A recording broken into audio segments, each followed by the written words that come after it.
Hola, ¿qué tal amigos? Bienvenidos y bienvenidas una vez más a este momento tan especial de encuentro con nuestro amante Salvador, Amanecer con Jesús. Por supuesto, nos sentimos felices de presentarte en este día la palabra del Señor. En el sexto día, preparación para el sábado. Y Él les dijo, esto es lo que ha dicho Jehová. Mañana es el santo día de reposo, el reposo consagrado a Jehová. Lo que habéis de cocerlo, cocedlo hoy, y lo que habéis de cocinar, cocinadlo hoy. Y todo lo que os sobrare, guardadlo para mañana. Éxodo 16, 23. En el sexto día se encontró que había sido depositada una doble cantidad de maná, y el pueblo recogió 2 gomeres por persona. Cuando los jefes vieron lo que estaba haciendo, inmediatamente hicieron saber a Moisés esa aparente violación de sus instrucciones. Pero su contestación fue, esto es lo que ha dicho Jehová. Mañana es el santo día de reposo, el reposo consagrado a Jehová. Lo que habéis de cocer, cocedlo hoy, y lo que habéis de cocinar, cocinadlo, y todo lo que os sobrare, guardadlo para mañana. Éxodo 16, 23. Así lo hicieron, y vieron que nos echó a perder. Y Moisés dijo, comedlo hoy, porque hoy es día de reposo para Jehová. Hoy no hallaréis en el campo, 6 días lo recogeréis, mas el séptimo día es el día de reposo, en él no se hallará. Éxodo 16, 25.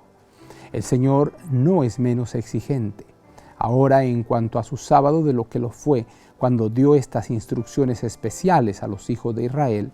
Ordenó que cocieran lo que tenían que cocer y cocinar, es decir, hervir lo que tenían que cocinar en el día sexto, día de preparación para el descanso del sábado. Los que descuidan hacer una preparación adecuada en el sexto día para el sábado, violan el 4º mandamiento y son transgresores de la ley de Dios.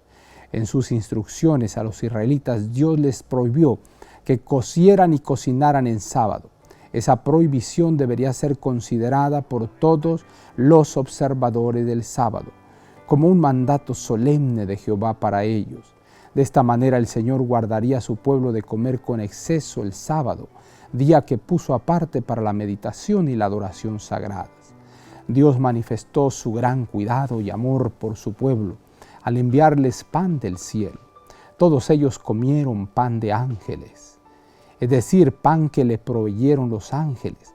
Después que fueron provistos con tal abundancia de alimentos, se avergonzaron de su incredulidad y sus murmuraciones y prometieron confiar en el Señor para el futuro. The Signs of the Times, 15 de abril de 1880. Y Él les dijo, esto es lo que ha dicho Jehová. Mañana es el santo día de reposo, el reposo consagrado a Jehová. Lo que habéis de cocerlo, cocedlo hoy, y lo que habéis de cocinar, cocinadlo, y todo lo que os sobrare, guardadlo para mañana. Éxodo 16, 23. Querido Padre, muchas gracias por las indicaciones precisas, no solo de guardar tu día santo, sino cómo guardarlo. Ayúdanos para entender, Señor, que necesitamos hacer provisión con antelación, con suficiente tiempo, ser provisorios. Enséñanos, oh Padre querido, queremos obedecerte de acuerdo a cómo es tu santa voluntad. Hoy nos quedamos agradecidos contigo por todas tus bendiciones. En el nombre poderoso de Cristo, nuestro amante Salvador. Amén, amén y amén. Y así, queridos amigos, Jehová te bendiga y te guarde. Jehová haga resplandecer su rostro sobre ti y tenga de ti misericordia. Jehová alce a ti su rostro y ponga en ti paz. No lo olvides. Conserva una sonrisa en tus labios, una oración en la mente y una canción en el corazón. Hasta la próxima.